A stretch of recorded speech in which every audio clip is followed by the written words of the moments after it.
How to delete a YouTube channel. Let's get started. Launch your YouTube. At the top left corner, you will find your profile icon. Click on it. Now head towards the option of YouTube Studio. Open it.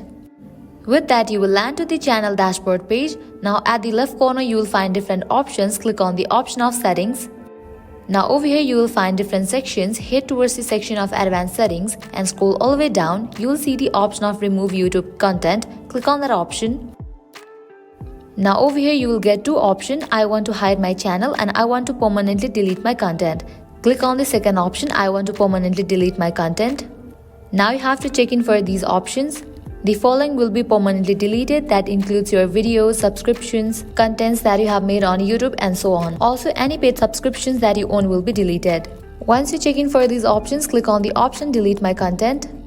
In order to continue with the process, over here type in your email address and then click on the option delete my content.